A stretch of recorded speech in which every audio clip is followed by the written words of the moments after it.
Est-ce qu'il voit encore la vie en stéréo? Je sais pas, faudrait lui demander. C'est notre chroniqueur Francis Galland, mais aussi artiste musical, puis chanteur aussi. Puis pourquoi, évidemment, ma vie en stéréo, c'est qu'on se connaît depuis très longtemps. J'ai pu l'interviewer à la radio, puis ça va être très, très, très familier et complet. Salut, Francis! Salut! Hey, oui, je la vois en stéréo. On est ensemble, à deux. À deux, exact. Et là, je te vois, ensemble. Là, puis je sors de ma maison. En chair et en os. Oui. Puis je me permets une parenthèse parce que, bon, je le précisais, tu es un artiste musical, tu as fait plusieurs singles radio. Présentement, ça a été mis sur pause pour toi, puis bon nombre d'artistes. Alors, comment ça se passe pour toi présentement? Je me permets cette question. Écoute, c'est très gentil de poser la question. Ça se passe en mode de COVID, confinement. Donc, on se renouvelle, hein, tu sais, les artistes. Donc, j'ai déposé plusieurs chansons sur mes pages Facebook.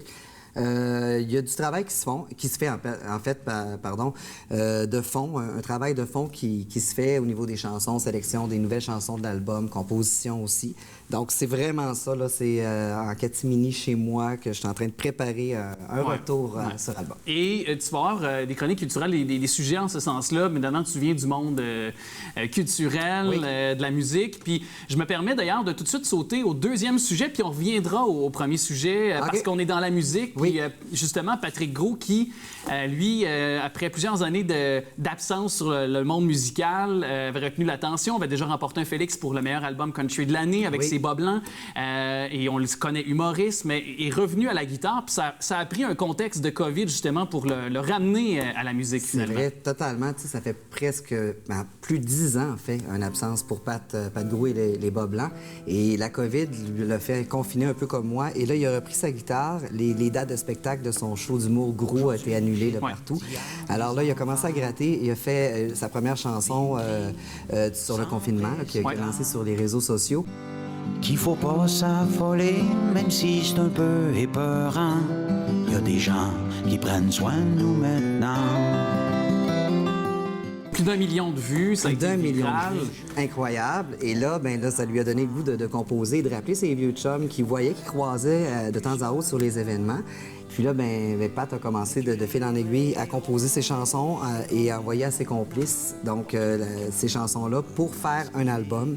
Et ça s'est fait, là, et ça s'est fait vraiment à distance. C'est ça qui est vraiment étonnant de l'album, avec la technologie maintenant. Donc, il a envoyé à Sébastien Daigle, qui est son complice, Grégoire Pinchot également. Donc, tout s'est fait à distance. Donc, il me disait le plaisir, le bonheur qu'il a eu de composer l'album avec sa famille, avec son gars dans le salon. Donc, puis ses enfants étaient très jeunes à l'époque de ses précédents albums. Fait que, tu sais, de montrer son savoir-faire, je trouve ça intéressant. Puis j'ai trouvé, pour avoir suivi le début de sa carrière, là, je me permets cette analogie, tu me diras ce que tu en penses, mais j'ai trouvé vraiment que son talent d'auteur, en tant qu'auteur, a pris une coche de plus. Puis on dirait que, parce qu'avant, ses chansons, c'était, certaines autobiographiques, dont Sylviane, qui a beaucoup joué à la radio, que les gens peut-être vont connaître, mais parlant de sa sœur, mais sinon, c'était très ludique, c'était très rigolo comme sujet. Donc là, d'y aller de chansons comme Les Cascades, une chanson qui parle justement de sa rupture avec la mère de ses enfants, tellement... Un sujet personnel. Ben oui. Très, très, très privé. Puis c'est un Patrick Gros qui s'est dévoilé un peu plus sur cet album-là et on le sent. Sa plume, il y a une qualité, Patrick Gros, hein, c'est que c'est très, très, très authentique, très franc. On se sent interpellé. On dirait que c'est notre chum qui nous parle puis qui nous raconte une histoire. Donc lui, il se qualifie pas d'auteur. C'est ce qui est surprenant. Mais pourtant, c'est ça. Il est incroyable. Puis en même temps, c'est pas... tu sais, toi qui es un chanteur à voix, lui n'est pas un chanteur à voix, mais en même temps... tellement touchant. Mais il est touchant, c'est ça l'affaire. Puis c'est ça. Moi, je suis pas touchant, je t'avoue. Ben non! T'as juste la technique. T'as juste la technique.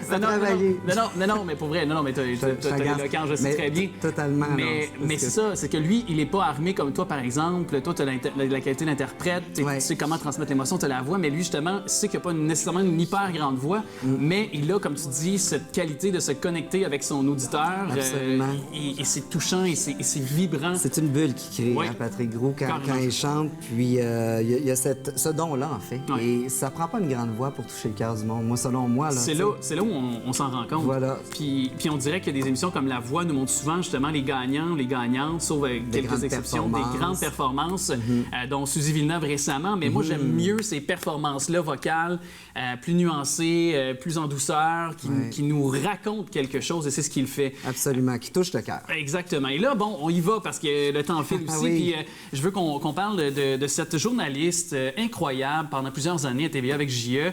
Et là, elle se dévoile comme jamais. Ma véritable identité. Parle-moi de ce livre-là. Qu'est-ce qu'on apprend Écoute, de Jocelyne Cazin? on apprend tellement de choses. Écoute, ma véritable identité, Jocelyne Cazin avait, en 2014, lancé un premier livre, J'ose déranger. Donc, c'était une prémisse à ce livre-là. Mais là, elle se dévoile 100 totalement. On la connaît comme une grande dame de l'information, de J.E. aussi, son parcours, 4 trophées artistes. Mais là, on entre vraiment dans sa vie privée. On apprend que Jocelyne Cazin est une perfectionniste, mais c'est une femme, malgré qui cognait aux portes et qui était là pour le droit de tous et la liberté de tous.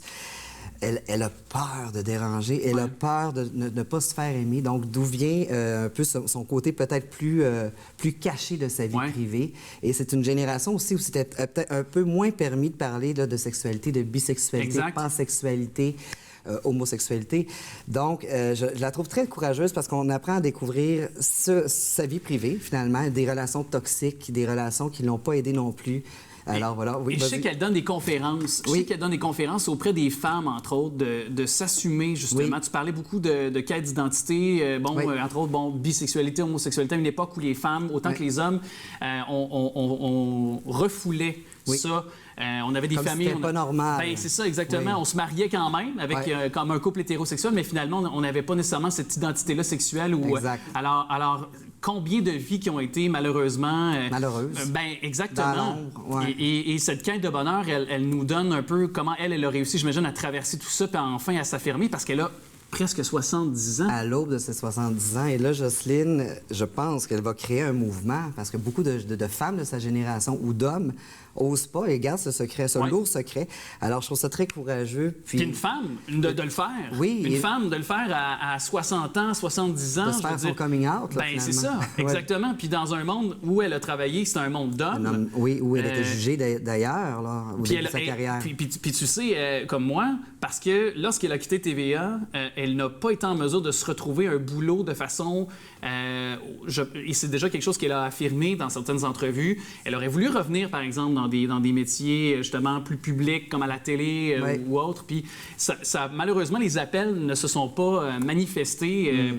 Et c'est pas parce qu'elle manque de talent. C'est une journaliste incroyable. Incroyable. Mais en fait, elle s'est créée quand même beaucoup de travail. On la voyait peut-être moins à l'écran, mais beaucoup en conférence, comme tu parlais tout à l'heure. Elle aide énormément, donc elle fait des congrès. Donc, elle se tient occupée. Comme Jocelyne dit, je ne suis pas à la retraite. En fait, à la retraite, on ne doit pas être nécessairement en retrait. On travaille. Je trouve ça super beau et très courageux. En tout cas, ma véritable identité, des belles photos, 208 pages, disponibles également en format numérique. Donc, si en période de COVID, ça peut être très intéressant.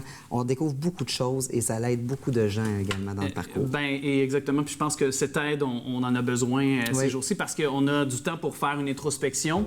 Et cette introspection-là, un livre comme celui-là avec une femme inspirante comme Madame Cazin, je pense que ça peut l'être tout autant. Bien, merci d'être venu me voir. Merci à toi. Hey, première! Première, on a brisé la glace. Oui!